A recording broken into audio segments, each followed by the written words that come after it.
dufite rero ikibazo gikomeye twibaza, abakunzi bacu bibaza, abadukurikiye mu migabane itandukanye hirya no hino ku isi bibaza, ari nacyo ngira ngo tugarukeho uza kugenda udufashaho. Ni ikibazo kigira kiti ku cy'amatorero amadini yiyongera, kandi uko yiyongera ni nako n'abavugabutumwa biyongera, uko yiyongera niko n'abapasitoro biyongera, uko yiyongera ni nako intumwa ziyongera, niko abungeri biyongera, kuko kwiyongera kw'amadini n'amatorero binagendana n'abayayobora bikanagendana n'abayakoramo. Ariko ikibazo kugeza aka kanya gihari kwiyongera kwayo bitagendana no guhinduka kw'abantu ngo bakizwa babe benshi n'ibyaha bigabanuke, ahubwo ukabona umunsi ku munsi ibyaha biriyongera, abagwa bariyongera, abapagani baraba benshi, kandi amadini agenda avuka umunsi ku munsi, ndetse n'abavugabutumwa ndetse n'abayoboye amadini no bakagenda biyongera. Ariko icyo kibazo kigakomeza kubaho cyo kutagabanuka kw'abapagani, ahubwo bakarushaho kugenda biyongera. Ngiki kibazo tugiye kugarukaho muri iki kiganiro, uragenda udufasha utwereka impamvu uko abantu biyongera bashinga amadini n'amatorero bitanagendana no kwiyongera, abantu bakizwa, abandi bava mu byaha, abandi baba abantu beza bubaha Imana mu ngeso zabo. Ni karibu kudufasha muri iki kibazo. Urakoze cyane mwene data.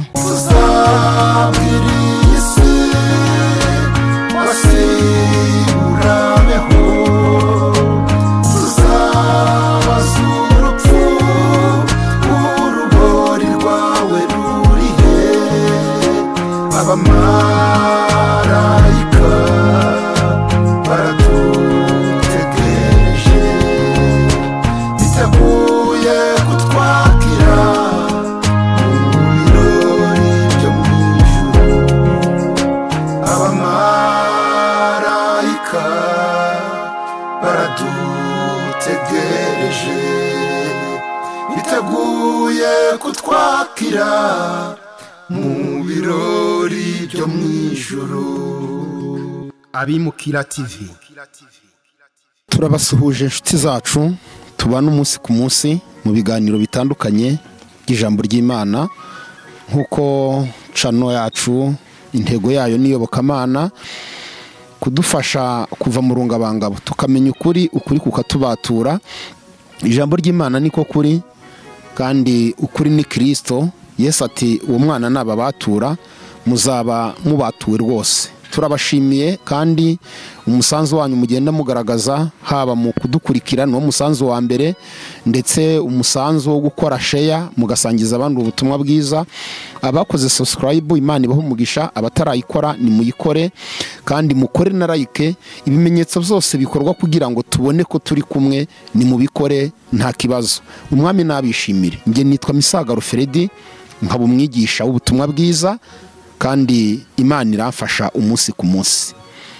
Iyo ntabaganirije ijambo ry'Imana, mbaganiriza muri ubu buryo mbakirira abakozi b'Imana. Tugize umugisha udasanzwe wo kwakira umukozi w'Imana kuri izi kamera, tugiye kumuha akanya abasuhuze. Amahoro y'Imana mukozi w'Imana. Amahoro y'Imana mwene data. Imana amahoro ikomeje kurinda. Imana iraturinze rwose. Nihabwe icyubahiro. Amen.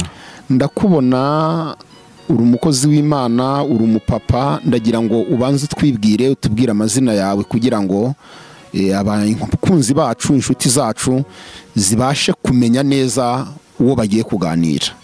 Amazina yanjye nitwa Kamanzi Audace, ndi umugabo kandi akijijwe. Imana yacu iduha n'umugisha. Kamanzi Audace, nawe Imana niguha umugisha ukoresheje ijambo ryiza ngo ndi umugabo kandi ndakijijwe. Ako turaza kukagarukaho, ndi umugabo kandi ndakijijwe. Iryo jambo ryitwa gukizwa turaza kurigarukaho, ariko kandi banze dusengera Imana ibane natwe muri iki kiganiro. Mana data twese uri mu ijuru, igitondo cy'uyu munsi turagushimye, turaguhimbaje, uratunejeje mwami wanjye, kuko uyu munsi wa none wongere ku minsi yacu yo kuba no kurama, ukaduhaye umwanya mwiza wo kuganira ibyanditswe byera, wo kuganira ijambo ryawe, wo kugira ngo twungurane. Ndasabye ngo Umwuka arabane natwe, kandi Yesu Kristo, mbere yuko twabanza tujya kuvuga izina ryawe, ndakwinginze ubanze utubabare ibyaha n'ibicumuro, kuko ijambo ryaratubwira ngo ushaka kuvuga izina ryawe banza ave mu bidatunganye. Iyo turi mu isi tugendera muri byinshi bitwanduza, ibyo dutekereza, ibyo tureba, ibyo tuvuga, nibyo tudasoza, ariko muri kano kanya twiringiye amaraso yawe. Urakoze cyane kutugiriye neza, kandi Yesu Kristo kugiye kudufasha, kandi n'abatwumva ko nabo bafasha, twese ukaduhana umugisha. Tubisabye mu izina ryera rya Yesu umwami wacu, amen. urakoze cyane Kamanzi Audace kudusengera Imana. Mbere yo kudusengera hari ikibazo nari mbanje kugarukaho kigendanye n'uburyo w'ipresence uravuga ngo ndi umugabo kandi ndakijijwe. Ako kandi ukitwa gukizwa, kuba umuntu akijijwe nicyo cyari gikwiriye, nicyo cyari gikenewe. Kuba umuntu ari umukristo kandi akaba anakijijwe nicyo cyari gikwiriye. Dufite rero ikibazo gikomeye twibaza, abakunzi bacu bibaza, abadukurikiye mu migabane itandukanye hirya no hino ku isi bibaza, ari nacyo ngira ngo tugarukeho uza kugenda udufashaho. Ni ikibazo kigira kiti ku cy'amatorero, amadini yiyongera, kandi uko yiyongera ni nako n'abavuga butumwa biyongera, uko yiyongera niko n'abapasitoro biyongera, uko yiyongera ni nako intumwa ziyongera, niko abungeri biyongera, kuko kwiyongera kw'amadini n'amatorero binagendana n'abayayobora, bikanagendana n'abayakoramo. Ariko ikibazo kugeza aka kanya gihari, kwiyongera kwayo bitagendana no guhinduka kw'abantu ngo bakizwa babe benshi n'ibyaha bigabanuke, ahubwo ukabona umunsi ku munsi ibyaha biriyongera, abagwa bariyongera, abapagani baraba benshi, kandi amadini agenda avuka umunsi ku munsi, ndetse n'abavugabutumwa ndetse n'abayoboye amadini nabo bakagenda biyongera. Ariko icyo kibazo kigakomeza kubaho cyo kutagabanuka kw'abapagani, ahubwo bakarushaho kugenda biyongera. Ngiki kibazo tugiye kugarukaho muri iki kiganiro. Uragenda udufasha utwereka impamvu uko abantu biyongera bashinga amadini n'amatorero bitanagendana no kwiyongera abantu bakizwa, abandi bava mu byaha, abandi baba abantu beza bubaha Imana mu ngeso zabo. Ni karibu kudufasha muri iki kibazo. Urakoze cyane mwene data kubw'icyo kibazo wagize. Ni ikibazo gikomeye, ariko hamwe n'umwuka wera Imana iradufasha kugira ngo tumenye impamvu amadini yongera, abakozi Imana bakiyongera, ariko akaba ari ibyaha birushaho kuba byinshi. Gukizwa cyangwa kuba umukristo ni urugendo rutoroshye, ntabwo ari urugendo rw'umunsi umwe. Ndetse iyo dusomye muri Bibiliya mu butumwa bwiza bwa Mariko igice cyaho cya 10, ubutumwa bwiza bwa Mariko igice cya 16 umurongo wa 16, hari ijambo rivuga ngo uwizera akabatizwa azakizwa. Yego. Abanza ijambo ryitwa kwizera, hagakurikiraho kubatizwa, none hagakurikiraho gukizwa. Ayo magambo narayasomye nsanga namaga uwizera akabatizwa azakizwa. No kuvuga ngo burya umuntu hari icyo bita kwizera, kubatizwa, ariko nibwo umuntu abatangira urugendo rwo gukizwa. No kuvuga rero ngo ni urugendo rurerure, ni urugamba rurerure, ndetse ntabwo ari igihe cy'umwaka umwe. No kuvuga ngo natwe abamaze igihe dukijijwe, tumaze kubatizwa, tumaze kwizera, turacyarwana urwo rugamba. Ariko reka twongere twifashishe irindi jambo rikomeye riri hano nasomye, nditekerezaho, wenda hari n'abandi bamfashe kuritekerezaho. Turasoma igitabo cy'umuhanuzi Ezekiel igice cya 16, turahera ku murongo waho wa mbere. Haravuga ngo Yerusalemu hageranywa n'umugore wabaye maraya. Iyo ni titre tugiye gusoma umurongo wa mbere. Ijambo ry'Uwiteka ryongera kunzaho riti, mwana w'umuntu menyesha Yerusalemu ibizira byaho, uvuge uti uko niko Umwami Uwiteka abwira ab'i Yerusalemu, inkomoko yawe na kavukire yawe uri mu gihugu cy'i Kanani, so yari Umwamori nawe nyoko yari Umuhetikazi. Kavukire yawe umunsi wavutseho umukungwe wawe ntibawushariye kandi ntibakujabuye n'amazi ngo ubonere, nta nubwo waruhije usigwa n'akamuri, habe no gushyirwa mu twaye tw'impinja. Ntakurebanye imbabazi kugira ngo agukoreho ibyo akugiriye ibambe, ahubwo watawe ku gasozi ku munsi wavutseho, kuko wagawaga Imana yacu itugire neza cyane. Amen. Iri jambo ni ijambo nasomye nditekerezaho, kandi ririmo ibika bitandukanye. Hari icyo bita kavukire, kuvuka k'umuntu. Umunsi bajya bavuga ngo umwana ntabwo avuka ngo ahere ko yuzura ingobyi, ahubwo ararerwa, kandi nabwo akagira umurera, akagira uburyo amufata, kuko ushobora kurera umwana nabi akazakura nabi, ushobora no kumufata nabi. Hari abana njya n'unkunda gusanga barakuze, ugasanga ahengamye nk'umusaya, umusaya umwe ntabwo ungana n'undi. None wabaza ati kuki uyu mwana hengamye umusaya, bakavuga ati rero wamuryamishaga ntabwo yamuhinduraga, niyo mpamvu yamuryamishirizaga umusaya umwe umera nk'uhengamye. Ni ukuvuga rero ngo uko umuntu yavutse hari uburyo avukamo ibyo arwana byo, noneho hakaba n'uwamureze. Ibyo bintu nibyo bishobora kumugeza ku rugero rukwiriye. Ariko hano avuga ngo kavukire yawe, umunsi wavutseho, kavukire yawe, so yari igihugu, kavukire yawe uri wo mu gihugu cy'Ikanani. Iki gihugu hari ibitugiraho ingaruka ku bw'igihugu twavukiyemo. Igihugu twavukiyemo gishobora kuba kibi kikakugiraho ingaruka, cyangwa gukizwa bigatinda, cyangwa se ntugere ku rugero rukwiriye bitewe n'ibizira bikorerwa muri icyo gihugu. Iyo ngiyo ni impamvu ya mbere. Icya kabiri, so yari umwamori. Umwamori uyu nguyu yari umuntu utazi Imana, bwari ubwoko butazi Imana. Niba uyu nguyu yavutse kuri wa muryango wa Loti n'abakobwa be. Ni ukuvuga ngo ni abana bavutse mu buryo budasobanutse, umuntu yasambanye n'abakobwa be. So yari umwamori. Ni ukuvuga ngo umuryango uvukamo nawo ushobora kugeraho ingaruka. Nawe nyoko yari umuhetikazi. Abo bose bari abanyamahanga, bwari ubwoko butazi Imana. Ni ukuvuga rero ngo tujya twakira agakiza, ariko ahangaha ariho twavukiye. Ukavukira mu muryango w'abasinzi, ukavukira mu muryango w'abasambanyi, ukavukira mu muryango w'abantu batukana, w'abantu baraguza, w'abantu baterekera, w'abantu bakora ibizira. Ugasanga so ni umupagani, ugasanga akoresha igitutsi, yaguhamagazaga igitutsi, ugasanga nyoko yari afite kamere zitandukanye. Niyo ukijijwe, ibi bintu kugira ngo bivemo bifata urugendo rurerure. Akariyo mpamvu rero unakizwa, noneho wamara gukizwa ukakirwa n'umuntu kwa muganga. Muzi ko hari umuntu umubyaza burya nawe ashobora kugira uruhare rwiza ku mwana wavutse cyangwa se ku rupfu rwe. Ni ukuvuga ngo ukwakiriye nawe wakubyaje ubutumwa bwiza, nawe ugasanga ntabwo aragera ku rugero rushyitse. Ibyo byose bigatuma rero aho kugira ngo abantu bahinduke, ahubwo ibyaha birushaho kwiyongera.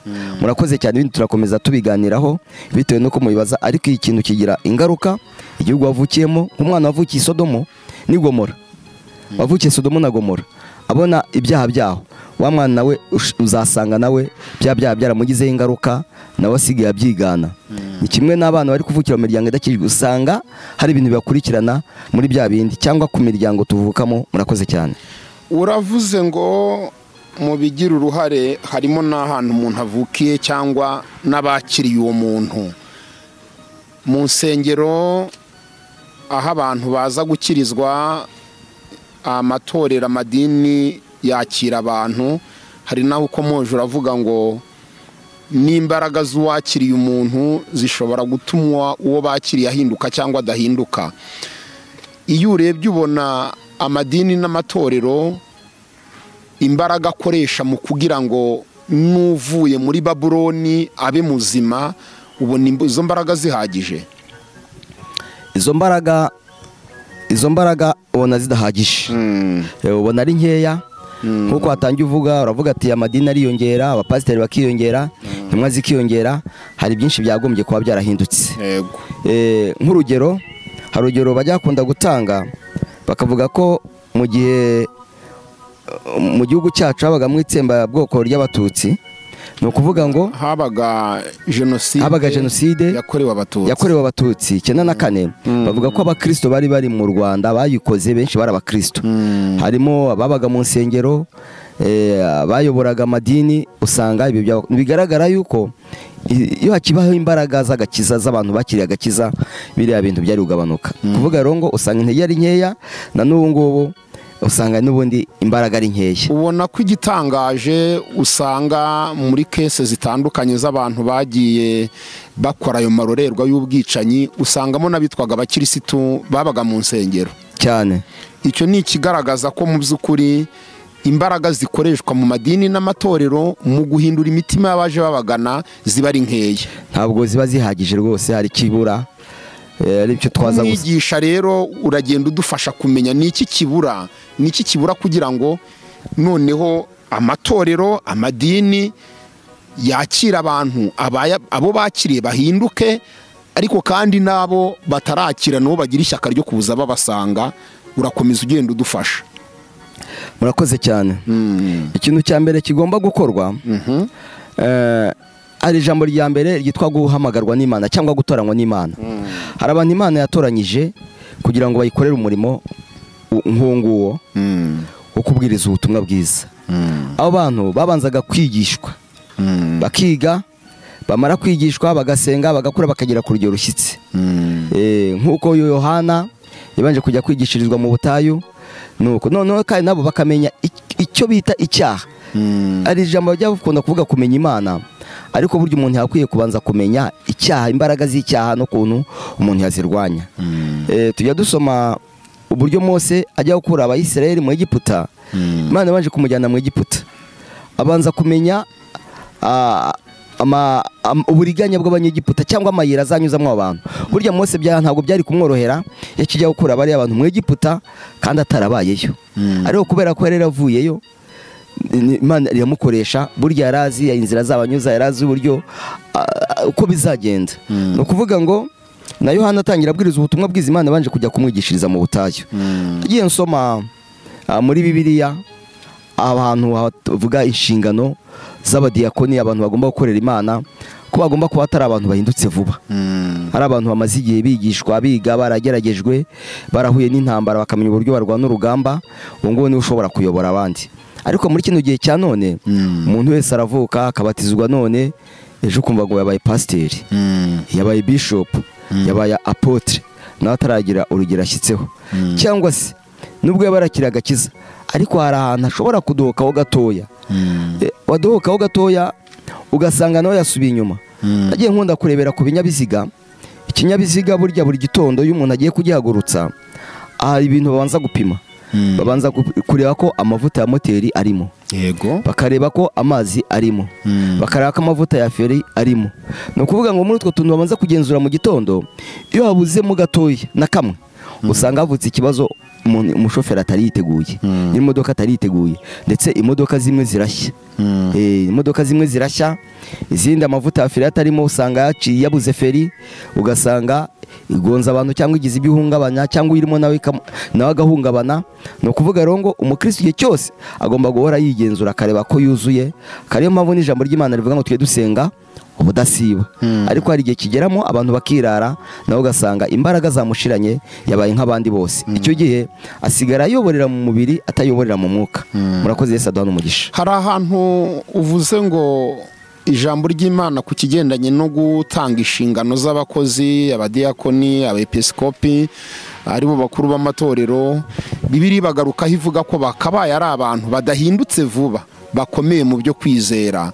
Hari aho ukomeje uravuga ngo ariko uyu munsi wa none siko bikiri. Umuntu arabatizwa mu mazi menshi, nyuma y'ukwezi amezi abiri ukumva ni pasitoro, ukumva ni bishopu, ukumva na apotere. Ni izihe ngaruka ubona zigenda zizanwa no kuba mu by'ukuri abadakomeye bajya gukomeza abandi, kandi umuntu ukomeye niwe wakabaye ukomeza abandi? Kristo niwe wabwiye Petero, aramubwira ngo komera, numara gukomera ukomeze n'abandi. Ingaruka ubona zizanwa no kuba abadakomeye bahindukira bakajya gukomeza abandi, cyangwa se utareba akajya kuyobora n'abandi batareba, ni izihe ngaruka ubibonamo itorero rizagenda rirushaho kugira mu gihe gisa ry'igihe cya none? Mu by'ukuri umwana iyo avutse, kugira ngo abe yabasha guheka murumuna we, hari ikigero abagezemo. Burya iyo mugerageje kumuheka, bombi hari ubwo usanga bahirimye, yego, ugasanga barahirimanye. Dufite abana, hari ubwo akana gato kabona karumuna kaho kavutse, kabwira mu matima, mama mpekesha umwana. Nyina akabwa bigerageza akawumuhekesha, ndetse akanamuzirikira. Ariko wajya kureba ugasanga wundi atembaganye n'uwo yarahetse, aratembaga yose. Kubera iki? Yamuhetse nta mbaraga aragira gute, yari yagira. Izo ngaruka rero nizo ubona hagenda habaho kugwa kunini. Nk'urugero, hari ibintu bike nagiye menya nkabisobanukirwa. Hari n'ahantu nagiye njya gusengera hamwe na hamwe, noneho ugasanga amahe n'akanya ko kwigisha, ariko nkabona ibintu bitari byiza. Noneho nkegera nk'umuyobozi cyangwa umushumba, nkamubwira ati se biriya bintu ko mbona biri hano, ko mbona bitajyanye n'ubutumwa bwiza, bimeze gute? Ati reka da, ati biriya ubibabwiye, ati bagenda bagwa, ati ntabwo bagoma hano. Ni ukuvuga ngo we hanini nareba ngasanga hanini abantu atari kubajyana mu ijuru, ahubwo hanini cyane ari indonke. Abenshi hari ubwo ari indonke, indamu. Kandi na Yesu yigeze abivuga, aravuga ngo ninge mwungeri w'intama. Intama ziramenya, nanjye nkazimenya. Kandi aravuga ngo ariko abandi ngo nabajura n'abanyazi. Nabajura n'abanyazi, haro yagiye avuga ngo umwungeri mwiza apfira intama ze. No kuvuga rero ngo hanini cyane hari ubwo bari abajura, ari abanyazi, cyangwa se ngo haro yavuze mu butumwa bwiza bwa naravuga ngo niyisegarije ngo umwungeri uragirira ibihembo, ngo intama arazitaka agahunga akigendera, ariko umwungeri mwiza nisegarije aremera akazirwanaho. No kuvuga rero hanini kenshi na kenshi kunda gusanga icyo abantu barangaje imbere hanini cyane atari n'ubugingo bw'abantu, ahubwo cyane ari indonke Imana yacu iturengere. Uvuze ijambo rikomeye, uravuze ngo hari ahantu bwawe wagiye ubona ibitameze neza mu bakristo, usaba umwungeri ko yakabaye abahugura, akubwira ijambo rinateye agahinda, rinateye n'ubwoba, rinateye n'isoni, ati hari ubwo wababwira ibibi byabo ukabahugura ugasanga baragucitse cyangwa baragiye cyangwa bagutwaye w'umwikomo. Umwungeri nk'uwo warakwiye udashobora kuba yacyaha intama ngo zitagenda, ngo zitababara, ngo zitamucika. Uwo mwungeri arakwiriye? Ntabwo bikwiriye. Iyo dusomye mu byanditswe byera, hari aho Pawulo yabwiye Timoteyo, ariko agiye kumubwira ngo ndagutongerera mu maso y'Imana no mu ya Kristo Yesu uzacira iteka abazima n'abapfuye. Aravuga ngo ujye uhugura, uhane, uteshe. Bigaragara yuko izo nshingano abantu benshi ntabwo barazikwepa. Niyo mpamvu Pawulo yabwiye Timoteyo ngo ndagutongera, uhane, uhugure, uteshe, kandi ngo ufite kwihangana. Noneho hepfo hari amagambo avuga ngo ko ngo igihe kizaza ngo abantu batazabasha kwihanganira inyigisho nzima, ahubwo uko amatwi yabo azabarya yifuza kumva ibanezeza, ngo bazigwiriza abigisha bahuje n'irari ryabo, kandi ngo baziziba amatwi ngo batumva ukuri. Nubwo bimeze gutyo, kenshi nagiye nkunda gusanga nk'umuntu ukiri umwana, iyo ugiye kumuhagira burya aba ari urugamba. Umwana kugira ngo umuce inzara aba ari urugamba, umwana kugira ngo umuhe ikinini aba ari urugamba. Ariko uri umubyeyi ntabwo ureba kuri ibyo, uravuga ati umwana akwiye koga, ndamuhagira byanze bikunze. Bamwe babuhagira barira, ariko ukamuhagira. Noneho kumuca inzara uzi ko ari mbi, ndetse arazikunoshesha, kuzimuca uzica atabishaka. Umwana kugira ngo umuti kandi ubona arwaye umuha atabishaka, ariko ukagira gute ukawumuha. Iyo uri umushumba rero wagiye muri izo nshingano, hari ibyo ukwiye gukora byabanezeza bitabanezeza, ariko nyuma iyo babonye umusaruro uvuyemo baravuga ati burya umushumba wacu yahamagawe n'Imana. Urakoze cyane. Hari ijambo nasomye rivuga ngo nimvuga ngo bwira umunyabyaha ibyaha bye ntabivemo, ukabimubwira ntabivemo, azarimbuka, ariko amaraso ye ntuzayabazwa. Ariko ninkubwira ntibwira umunyabyaha ibyaha bye ntubimubwire, azarimbuka, ariko amaraso ye uzayabazwa. Aba bantu badashobora gucyaha ikibi bakibona, aba bantu badashobora gukumira ikibi bakireba, ngo badakoma rutenderi mu mvugo y'ikinyarwanda, ngo batagira ibyo bahutaza, ngo abantu batabacikaho. Ese aba bantu mu gihe babura ubugingo ntabwo abari bashinzwe kubacyaha no kubahugura bazabibazwa? Bazayibazwa cyane, kuko Imana yabahamagariye kugira ngo bayobore ubwoko bwayo. Nasomye amagambo y'Imana mu gitabo cy'umuhanuzi Ezekiyeli, havuga ngo bajye abatambyi, Imana yabwiraga abatambyi ngo bajye bamenyesha ubwoko bwanjye gutandukanya ibyera n'ibitari ibyera, ibyanduye n'ibitanduye, kandi ngo nihabaho urubanza baruce bakurikije amategeko. Ukuvuga rero mu nshingano z'abakozi Imana yahamagaye hari ukumenyesha ubwoko bw'Imana gutandukanya ibyera n'ibitari ibyera, ibyanduye n'ibitanduye, bakabasobanurira. Ahanini cyane nirwo rugendo, niwo murimo hanini bahawe. Imana yacu ihabwa icyubahiro. Ntakereza ko abatwumva bakabaye bagerageza kubishyira mu bikorwa. Mu magambo Imana ahamagariye Yeremiya, yaramubwiye ati ndaguhamagaye Yeremiya, nguhinduye umuhanuzi, kubaka, gusenya, kurandura, gutera. Inshingano y'umwungeri yakaba yari ugusenya ibitameze neza, kubaka ibifatika. Yakaba yari ukurandura ibidafatika, kuba agatera ibifatika. Ubwo rero niba hashobora kubaho kurebera, nk'uko no mu bungeri bagiye babaho, Bibiliya yagiye ivuga ngo nzahana abungeri kuko barebereye ubwoko bwanjye, hakaba n'abagenda bagaragaza amahoro kandi atari amahoro. Ubwo umuntu wese uri mu nshingano zo kuba ari umwungeri, ntekereza ko twamugira inama yo gucyaha aho ugomba gucyaha, ntarebere. Rwose nibyo byari bikwiriye. Niba ari umwungeri wahamagawe n'Imana, ataruragirira ibihembo, kuko hari ijambo ry'Imana nasomye, iryo jambo naryo rirantangaza, rimaze kuntangaza narisomye mu gitabo cy'umuhanuzi Zakariya 11. Reka turisome. Zakariya 11. Yego. Turahera ku murongo wa 4. Hari ijambo rivuga ngo, Uwiteka Imana yanjye iravuga iti, ragira ubushyo bw'imbagwa, bene zo nibo bazica, bakibwira ko nta bicumuro bafite, kandi abazitunda bakavuga bati Uwiteka ashimwe ko mbaye umukire, kandi abashumba bazo ntibazibabariye.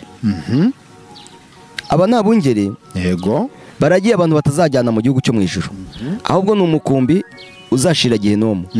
Ariko ngo bicwa n'abazishumba, bene zo nibo bazica, ngo bakibwira ko nta bicumuro bafite, kandi abazitunda abazikuramo indonke, abazikuramo indamu, aho kugira ngo babazwe n'ubugingo bw'abantu nuko bakora ibyaha bakivugira ngo Uwiteka ashimwe ko mbaye umukire.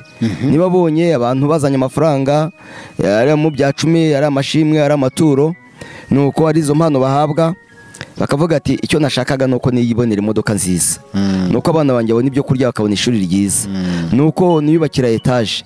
Iby'ubugingo Imana izamusanga nitamusanga azagende gutyo. No kuvuga ngo ariko umwungeri mwiza akwiye kubabazwa n'ubugingo, kuko Yesu yaravuze ngo icyanzanye no kugira ngo zibone ubugingo ndetse zibone bwinshi. Haleluya, amen, amen. Zibone ubugingo ndetse zibone bwinshi. Indi ngaruka rero irimo, turasoma mu Baroma, mu gitabo cy'Abaroma, yego, igice cyaho cya 10. Turahera ku murongo wa 1 tugeze ku wa 3. Ubwo bariya nababikora babizi, bashakamo indonke, ariko hari n'abandi babikora batabizi. Nabo twagira icyo tubabwira, ngira ngo hano turi turumvwa n'abantu benshi, ariko umuntu akwiye no kwigenzura nakareba ese ndavuga ibyo nsobanukiwe. Kuko burya no mu ishuri nkiga, hari ubwo nasubizaga igisubizo, nazabona nkabona bampaye amanota, ariko nkavuga ngo nanjye ni Hamana, ni bahati, nkabona nagikoze, ku buryo mbwira mugenzi wanjye tuzi ko nari nzi ko ntagikoze. Nabo ni ukuvuga ngo bakora ibyo batazi, ariko nuko bakaba babirimo batabisobanukiwe. Abaroma igice cy'icumi umurongo wa 1 kugera ku wa 3, aravuga ngo abayuda bivutsa gukiranuka kw'Imana. Ni ukuvuga ngo abantu bari bafite amahirwe, ariko bagira gute? Barayivutsa. Niba nabyita negligence, ariko nabo biri kuri bwa buryo ari navuga bwo gushaka indonke, barabyivukije kandi bari babifite, byari biri mu biganza byabo. Haravuga ngo bene data, bene data, ibyo umutima wanjye wifuza nibyo nsabira Abayisiraheli ku Mana, no kugira ngo bakizwe. Iri niryo shyaka ry'umuntu w'Imana, nicyo kintu akwiye kwifuriza abantu bose. Ku murongo wa 2 akavuga ngo, ndabahamya yuko bafite ishyaka ry'Imana, ariko ritava mu bwenge, kuko ubwo bari batazi gukiranuka kw'Imana uko ariko, bagerageje kwihangira gukiranuka kwabo ubwabo, bituma asuzugura gukiranuka kw'Imana. Ni ukuvuga ngo hari abantu usanga bafite ishyaka ry'Imana, mu gitondo basenga nyankunda kubabona, ariko areba inzira barimo, ukabona iyo nzira wasoma ibyanditswe byera ugasanga birabusanye, ugasanga bafite ishyaka ry'Imana. Ubwo bari bashakaga, bene data, ibi nibyo umutima wanjye wifuza nibyo nsabira Abayisiraheli ku Mana, ni ukugira ngo bakizwe. Ndabahamya yuko bafite ishyaka ry'Imana. Iryo shyaka bararifite, ariko ritava mu bwenge. Kuko kugira ngo usobanukirwe Imana uyimenye bisaba ubwenge, bisaba kumenya. Negeze nganiriza ndababwira ngo ntakagira umuntu uzaba uvutsa amahirwe yo kujya mu ijuru ababwire ngo kujya mu ijuru birakomeye. Ndababwira ngo biroroshye, kuko ibyasabwaga byose Yesu yarabikoze. Ndababwira ndetse ngo ni intambwe ebyiri gusa umuntu atera. Ntabwira ati intambwe ebyiri rero zananira gutera, barambwira ati ntawe. Ndababwira ati rero reka mbasobanurire izo ntambwe. Intambwe ya mbere ni ukumenya iby'Imana yanga, iya kabiri ni ukumenya ibyo ikunda. Ahandi ijuru ukaba wagize gute? Warigezemo. Ni ukuvuga ngo niba ugiye mu nzira y'agakiza, wari ukwiye gushimikira ukamenya iby'Imana yanga. Kandi ukamenya n'ibyo igize gute n'ibyo ikunda. Niyo mpamvu ijambo ry'Imana rivuga ngo mushakashake uko mwamenya ibyo umwami agize gute ashima. Abo rero ishyaka bari bafite ariko ntibagire ubwo bwenge bwo kugira ngo basobanukirwe iby'Imana yanga n'ibyo ikunda, ndetse n'ibibabwiye, kubera ko muri bo harimo ishyaka ryo gukunda iby'isi byo ibanezeza. Biziba iki? Biziba amatwi ngo batumva iki? Batumva ukuri. Ndetse Bibiliya ikavuga ngo bazayoba bakurikiza imigani y'ibinyoma. Iyo migani y'ibinyoma hari abantu twagiye tuganira nayumva nkumva najyaga mvuga ati iyo migani y'ibinyoma ni iyihe ivugwa hano muri Bibiliya. Bukeye mpura n'umuntu muganirije arambwira ngo Imana ntireba ngo ku mubiri ireba ku mutima. Numva ni umugani w'iki? W'ikinyoma. Kubera ko Imana hari aho yagiye ivuga ngo dutange imibiri yacu ibitambo bizima byera bishimwa n'Imana, niko kwikora kwacu kugize gute gukwiriye. Akatubwira ngo twishushanye n'abiki gihe, hari aho kitubwira ngo imibiri yacu ni insengero z'iki? Z'Imana. Ngo ntabwo natora urusengero rw'Imana ngo nduhindure ingingo za maraya. Ni ukuvuga rero ngo imibiri, no mu Batesalonika aratubwira ngo mwebwe ubwanyu, Imana yamora ibeze, mwebwe ubwanyu umwuka wanyu n'ubugingo n'umubiri birarindwi bitazabaho umugayo. Imana rero ntabwo wakubaka inzu yawe ngo imbere aba ari utunganya ariko inyuma hasigare hameze nabi. Ahubwo abahanga iyo bashaka gutunganya inzu baturuka inyuma, ku buryo n'uzaturuka inyuma zabona ari nziza kuko iby'imbere umuntu atabimenya. Imana rero ntabwo yareba ku mutima ku mubiri gira gute yibagira. Uriya n'umugani w'ikinyoma. Hari undi wegeze ambwira ngo n'intungane ibwira icumuye karindwi. Ndamubwira ati ntabwo ari intungane yo kwa Yesu, ni intungane yo kwa Shitani, niyo bwira icumuye karindwi. Ahubwo iryo jambo ndisomye muri Bibiliya ndarishaka, aho Imana yavuze ngo intungane bugiye bwira icumuye karindwi ndahabura. Kamanzi uragira uti hari abantu wumvise bavuga ngo intungane bwira icumuye karindwi uza kuhashaka urahabura. Ibi bintu bituruka hehe byo kuba abantu bihimbira ibintu, bakihimbira imvugo bakazitirira ko zaba ziri muri Bibiliya ariko zitarimo? Izi mvugo zituruka ku mubi. Zituruka ku mubi kubera ko Satani abashaka gushyeshyenga abantu bitwe ko basenga ariko n'abakoresha. Kandi biravuga ngo ntawakiza abami babiri. Ubwo rero Satani agenda azana amagambo nk'ayo ngayo ngo tugire ubwenge, tumenye igihe dusohoyemo, ariko Imana yacu ihora ari yera. Bishaka kuvuga akabwira abantu ati mugomba kugendana n'igihe kigezweho, nyamara akaba Imana itubwira ngo twishushanye n'abiki gihe. Imana yacu tugire neza. Satani rero nawe no muriganya ni ugenda ushyiramo utwo tuntu, agenda azana urukunga akabiba amasaka. Ijambo ryitwa kwihangira gukiranuka muri iki gihe cyacu, ubona abantu bagenda bihangira gukiranuka mu buhe buryo? Hari ukuntu abantu bihangira gukiranuka, kavuga ngo twasenga ariko nibi tukabikora. Kandi wari umurongo w'Imana ugasanga biranyuranye rwose, ugasanga dusenge tumeze gutya ntacyo bitwaye. Imana ireba ku mutima ntabwo ireba ku mubiri. Imana ntabwo ireba imyambarire, ntabwo ireba ibyo umuntu arya. Nuko ugasanga abantu barabivangavanga. Nuko niko kwihangira gukiranuka bikitwa ko basenga ariko bagize gute bafite n'undi mwuka usanga atari uwo gukiranuka. Kuko ikintu cyose Imana iravuga ngo mwabera kuko nanjye nduwera. Kandi ikindi tukamenya yuko hari inzira burya, nubwo Imana hari ijambo rihariya muri Yeremiya 21:8. Yego, Imana yaravuze ngo dore kize inzira ebyiri imbere yawe, inzira y'ubugingo n'inzira y'urupfu ngo wihitiremo. Ni ukuvuga ngo izo nzira zirahari zose kandi harakinguye. Kandi iyo winjiyemo hari ubwo umuntu agira hano bakubwira ngo karibu, nta rembo na rimwe uzageramo ngo ubure ukubwira karibu. Nujya mu nzira y'urupfu uzabona bakubwira karibu, nujya mu nzira yo kurimbuka ubona bakubwira karibu. Ni ukuvuga rero ngo udashishoje usanga ibintu wabivanze utari mu nzira nyakuri. Kamanzi, uvuze ibintu bikomeye. Inzira n'ebyiri kandi zose zigira abantu baha umuntu karibu? Bose barahari. Mu nzira y'ubugingo hari abaguha karibu cyane, no mu nzira yo kurimbuka hari abaguha karibu. Nta hantu rero uzagera kuri resebusiyo ugiye ahantu usange kuri resebusiyo nta muntu uhari. Nujya no mu kabari uzasanga kuri resebusiyo hari umuntu uhari akubwira ngo karibu. Nujya kwa maraya azakubwira ngo karibu. Nujya kuri banki bazakubwira, nujya no kwa muganga bazakubwira karibu. Nta hantu hose rero habura ku umuresebusiyonisite ukubwira ngo karibu, ngo urakaza neza. Ariko hari inyungu abagufitemo, Imana yacu idufashe. Ariko iyo karibu ubwo ntinagenda n'ahari no abo batanga karibu ahantu umuntu ajya ntihanagira n'abantu bashinzwe no kuhamamaza kuhataka bavuga ibyiza byabo.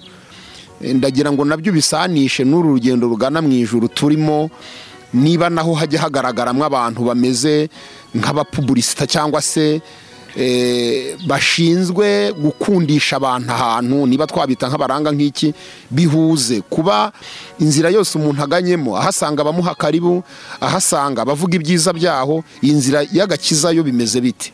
Mu nzira y'agakiza reka ndeke kuvuga bavuga karibu, ahubwo burya nta mugeni utagira amarene, nta mugeni utagira umushyingira. Ni ukuvuga ngo ufite umushyingira niwe mujyanama wawe. Kuvuga rero umujyanama mubi ashobora kujyana ahantu habi, umujyanama mwiza akujyana ahantu heza.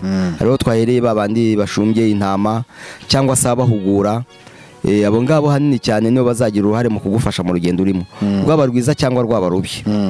Tugarutse rero andi babandi bihangira gukiranuka, yego, iyo bihangiye gukiranuka bisobanura ngo iki? Kuvuga ngo ari ijambo ry'Imana ari mu gitabo cya Yobu ibice 38:33 haravuga ngo uzi amategeko ayobora ijuru. Uzi amategeko ayobora ijuru, ni ukuvuga ngo ijuru rifite amategeko, ariko amategeko yose twagiye tuyabwirwa, dusomye mu byanditswe byera, tubwirwa ibizira n'ibitazira, tukabwirwa uburyo tugomba kugenda.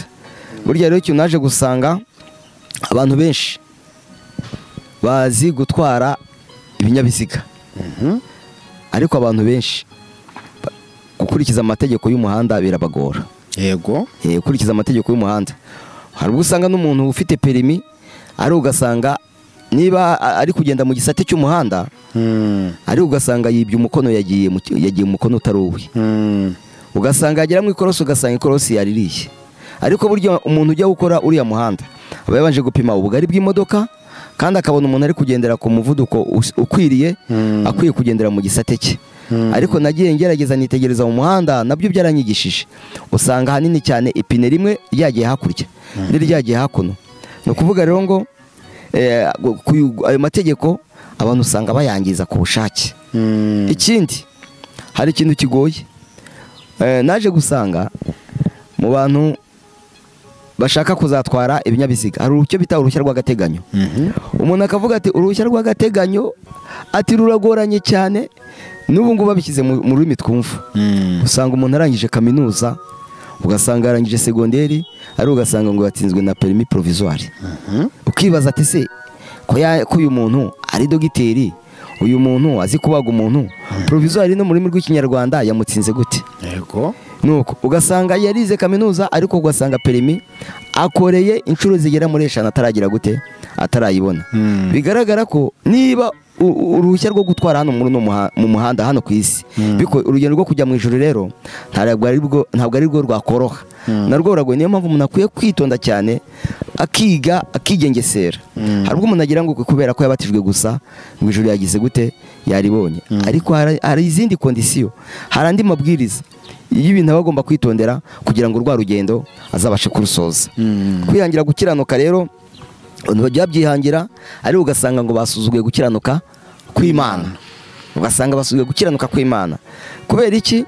Hari kondisiyo ashaka kugenderamo, ubuzima ashaka kugenderamo, ubuzima bwe bashaka kugenderamo, ariko butandukanye n'ubwo Imana imushakamo. Nasomye biriya, ndasesengura, maze nsoma ahantu mu gitabo cya Zefaniya, mu gitabo cy'umuntu Zefaniya, ni mu bahanuzi batoya. Nza gusoma, reka tuhasome, ni akantu koroshye ngira ngo uhereho urugero. Zefaniya igice cya mbere umurongo waho wa 8. Zefaniya igice cya mbere umurongo waho wa 8.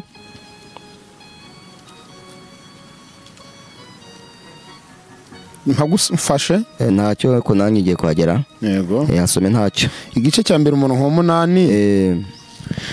Ku munsi w'igitambo cy'Uwiteka nzahana ibikomangoma n'abana b'umwami n'abambaye imyambaro y'abanyamahanga. Yesu naguha umugisha. Aravuga ngo ku munsi w'igitambo cy'Uwiteka nzahana ibikomangoma n'abana b'umwami n'abambaye imyambaro y'iki y'abanyamahanga. Ni ukuvuga ngo Bibiliya ntagatifu y'igisobanuro neza iravuga ngo ku munsi w'igitambo cy'Uhoraho ngo nzahana abatware n'abategeka kimwe n'abambara nk'abanyamahanga bose. Ni ukuvuga ngo burya hazabaho n'urubanza rw'imyambarire narwo ruzabaho. Bigaragara ko abo birayita abanyamahanga n'abantu batizera. Ni abantu batizera Imana. Hari ukuntu bambara abanyamahanga ntacyo bibabwiye uko bishakiye nuko, ariko muri za kondisiyo zo kujya mu ijuru. Nashatse guha urugero rw'ikintu gitoya, rw'ikintu gito, yuko igihe Kristo azaba agarutse ku gitambo cy'Uhoraho Imana izahana icyo azaba agarutse azahana.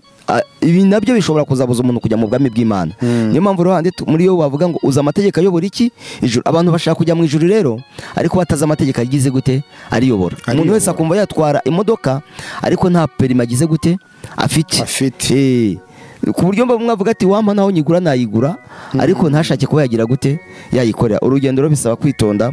Niyo mpamvu abantu benshi babyihangira ariko ugasanga basuzuguye gukiranuka kw'Imana. Akariyo mpamvu kenshi na kenshi usanga abantu barabuza ubwami bw'Imana kandi bari bafite aho basengera bagiye bihangira gukiranuka, bituma basuzugura gukiranuka kw'Imana.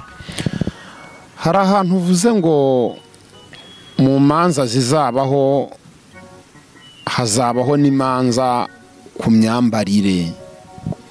Hano Bibiliya aho dusomeye haravuze ngo bityo rero ku munsi w'igitambo cy'Uhoraho, aho ni muri ntagatifu, nzahana abategetsi n'abatware kimwe n'abambara nk'abanyamahanga bose. Aha byumvikane ko hari imyambaro ikwiriye abana b'Imana cyangwa abamaze kwizera, ariko kandi hakaba n'imyambaro y'abatarizera ishobora kwambarwa n'abanyamahanga. Iki kintu ntabwo abantu bacyumva kimwe, niho banagera bamwe bavuga bati ntabwo agakiza kaba inyuma, agakiza kaba imbere. Imana ntireba ku byo umuntu yambaye, ireba mu mutima. Iki kintu gisobanure neza cyumvikane, kuko ni ikibazo kiri hano hanze. Bigeze ku rwego n'uvuga ko akijijwe yitwara nk'abadakijijwe. Bigeze ku rwego umukobwa w'i Siyoni yitwara nk'umumowabu, yitwara nk'uw'i Babuloni. Iki kintu gisobanure cyumvikane. Ikintu icyo nakivugaho, hari ubwo nasomaga ijambo ariko narisoma nkanarisengera, nkavuga ngo Mana nsobanura ikiri jambo rishatse kuvuga cyangwa se uko umuntu yaritambutsa. Ko kurisoma ni bimwe, kuryumva ni ibindi, no kuritambutsa ni ikindi. Nsoma rino jambo kuko nsabye kugira ngo ndisobanureho, hanini cyane hari ibintu biri kugaragara muri bashiki bacu. Cyane mu bagabo usanga hakirimo akabanga. Hacyarimo akabanga, burya nta n'umugabo wajya gusenga ngo ajyane ikabutura. Oya, njya nkunda kubwira abantu nkababwira ati nta muntu urabona amaguru yanjye, nta n'uzabona, nta muntu urabona igituza cyanjye, ishwi nta muntu uzareba mu kwaha kwanjye. Ariko ugasanga muri bashiki bacu hari urwego bigize gute bigezeho cyane kwambara nk'abanyamahanga. Noneho negize ntanga urugero ari abakobwa ari n'abagabo, twese turi abantu. Turi abantu. Noneho hari ibintu bajya bita ibinyampeke. Ntanga urugero ku masaka, ntanga n'urugero ku kigori. Byose babyita ibinyampeke. Ariko nubwo ari ibinyampeke byose ntabwo bimeze kimwe. Burya amasaka ajya yerera ku gasozi nta gihu arimo. Yerera ku gasozi nta gihu kiriho akera. Mbo ikigori cyo nacyo ikigori Imana ikigezeho ishyiraho ibihu byinshi. Iragifubika irongera iragifubika. Kabwira abakobwa nkabwira ati rero nkuko birivuga mu rwambere rwa Timoteyo ibice 9 haravuga ngo inshingano y'abagore ngo ndashaka kwambara imyambaro ikwiriye, bakagira isoni bagize gute birinda. Ariko ku bagabo ntacyo yabavuzeho cyane. Burya abagabo kuvuga ngo ashobora no kuba ari gusiza ikibanza ugasanga kwimwe ishati nta soni bigize gute biteye. Ariko ku bagore avuze ngo byambara imyambaro igize gute kwirenda. Abwira ati rero mwebwe niyo mpamvu Imana yagize ku masaka ntiyambika, ariko ugeze ku kigori irambika iragitwi, kuko n'inyoni yigiye kukirya izaba zirwane n'iki na byabiho. Urakoze cyane, ni rwo rugero natanga burya bashiki bacu barakwiye kwambara nk'ikigori nk'uko birivuga, bambara imyambaro igize gute ikwiriye kandi ngo bagire isoni bagira gute birinda. Haro nigeze gusanga ikigori ibihu bimeze nkaho byavuyeho, ariko bonye ikigori kiri ku giti ibihu byaravuye ntete zirugaragara, usanga bimeze nk'ibiteye iki, nk'ibiteye isoni, usanga bitameze neza. Urakoze cyane, ubona bitagaragara neza, ubona bitagaragara neza, ariko ku masaka ntacyo bigize gute, ntacyo bitwaye. Byumvikane ko hakabaye habaho imyambaro y'abo Bibiliya yita abanyamahanga, ariko hakabaho n'imyambaro y'abavuye muri barya abanyamahanga.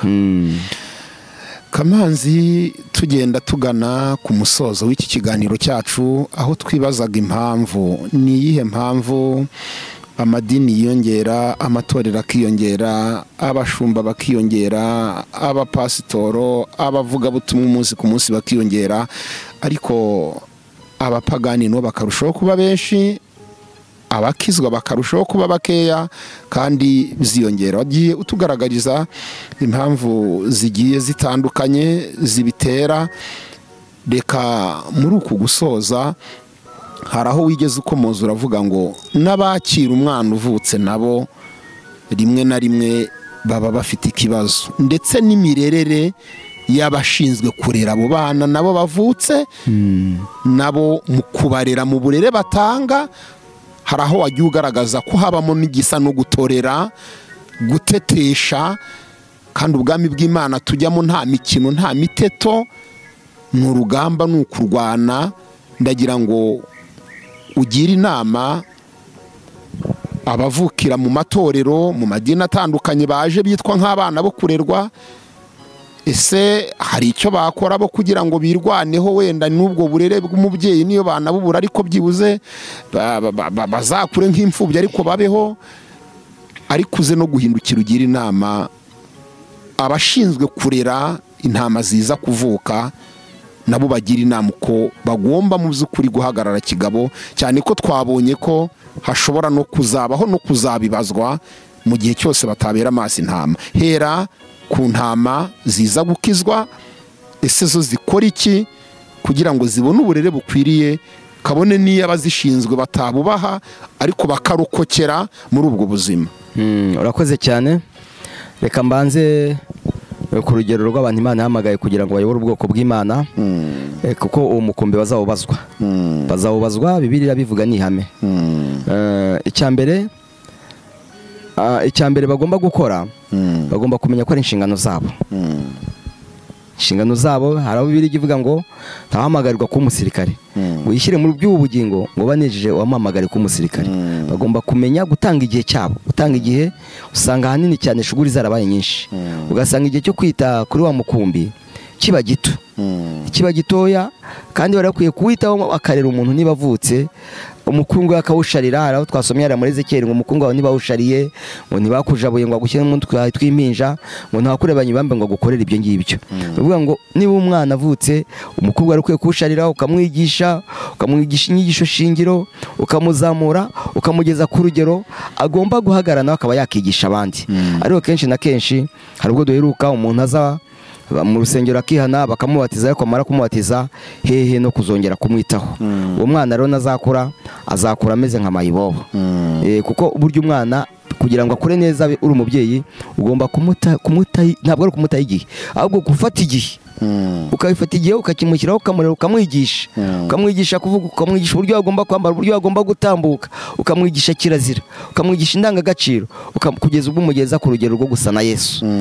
Urakoze cyane. None bariya abana rero utabonye ugukoraho ibyo ngibyo, ugomba kwiyitaho. Hari ikintu Imana yadukoreye, njyewe nihana mbatizwa, narabatijwe ko njye nagiye nijoro, nabatijwe nijoro ngiye saa 6 z'ijoro, ariko maze kubatizwa nirwanyeho. Ubuzima nagiye mujyamo nirwanyeho, nagiye mba n'ahantu ndafite abantu bakunda kunyitaho, kuko nabaga ndi nyenyine mu kazi nabaga ndimo, ariko nari narahawe iyi Bibiliya, mpabwa n'igitabo cy'indirimbo. Iyi Bibiliya nafashe igihe cyo kuyisoma, maze kuyisoma hari byinshi nagiye nungukiramo. N'igihe rero ndomotse gatoya nagera mu bandi hakagira ibindi banyungura, ibyo bikankoza, ndayisoma ndayirangiza. None ibyo ndasobanukiwe nagira handi ibindi umwuka kansobanurira. Noneho ngafata n'igihe cyo gusenga, ko gusenga ntaho hanini cyane burya nta muzaza kubwira ngo nusenge. Ndetse hari n'abantu babibwira ugasanga arabikwepa, akaba afite n'ababimufashamo ariko akabihunga kubera kubitinya. Ndasenga, amasengesho nagiye nkunda gusomamo yo kwiriza ubusa, bya bintu bigenda binkuza. Ni ukuvuga rero ngo niba uri umukristo uvutse, bisiga bitangaza ugasanga umukristo agiye kubatizwa ariko nta Bibiliya agira, ugasanga nta gitabo cy'indirimbo atunze, kandi ubwo arashaka kujya mu ijuru. Kandi iyi ngiyi navuga ko ari igazeti irimo amategeko ayobora ijuru, nk'uko umuntu yashaka kwiga amategeko y'umuhanda agura igazeti akayigiramo, ugasanga umuntu nta Bibiliya agira, aje kubatizwa nta gitabo cy'indirimbo. Noneho n'ubifite ntabwo abisoma, noneho ugasanga nyamara yaguze umwenda uhenze, yaguze telefone ihenze, uwo muntu ntabwo ari kwiyitaho. Tugomba kumenya rero igihe tugezemo nawe ukirwanaho muri ubwo buryo. Icya mbere icyo utari gukora ni ukwibatiza, wabonye ukubatiza. Icya kabiri ntabwo wari uzi kwizera, bakugishije kugira gute kwizera, nubwo nabo batabishobora ngo igihe cyose bakurikirana abantu bose, ariko nawe hari uruhare rwagomba kubigiramo. Yesu aduha umugisha. Turagushimiye Kamanzi, Imana iguha umugisha ku kiganiro uduhaye cyo kudufasha kumenya impamvu abantu badahinduka kandi amadini yagenda aba menshi. Yesu naguha umugisha. Akoze cyane namwe. Reka n'ubundi tugusabe utange nimero yawe ku muntu wakenera kuzakuvugisha akugisha inama cyangwa agusaba impuguro, wazitanga. Murakoze. Nimero yanjye ni 078 31 589 yego 47. Yesu aguha umugisha. Namwe ngaho dusengera Imana. Mana Data wa twese uri mu ijuru, mu izina ry'umwana wawe ukunda Yesu Kristo n'umwuka, turagushimiye turaguhimbaje, turagushimiye Mwami w'amahoro ko abanye natwe muri kino kiganiro twari turimo. Data ugira neza rero, umubibyi ajya biba, ariko uko bizagenda, uko imbuto izamera bimenywa n'Uwiteka, n'ugusha imvura, n'ugusha izuba. Mwami w'amahoro, turasabye rero ngo iri jambo ko ari imbuto itabora, abo rikwiye kugira umumaro, rigende ribagereho kandi ribahindure, bamenye umwifato. Kandi Yesu Kristo mwana w'Imana, twavuze ku mpande ebyiri, twavuze ku bashumba, kubarera abandi, tuvuga mwana w'Imana kubarerwa. Yesu Kristo buri wese umugire neza, yibuke inshingano ze, yibuke icyo agomba gukora. Icyo dusaba ni ukuzatwishyira tugeze ku rugero ukwiriye, tudafite ikizinga cyangwa tudafite umunkanyari, nta mugayo turiho. Turagushimiye ukomeza kutugira neza no kutwubaka, ukubaka ubwami bwa muri twebwe, tubisabye mu izina rya Yesu umwami wacu. Amena. Amena. Mugisha inshuti zacu, mukomeze mubane natwe umunsi ku munsi kandi murusheho kubitwereka. Natwe turabakunda. Nge ni Misaga Fredy. Amahoro y'Imana nabane namwe. Shalom. Shalom.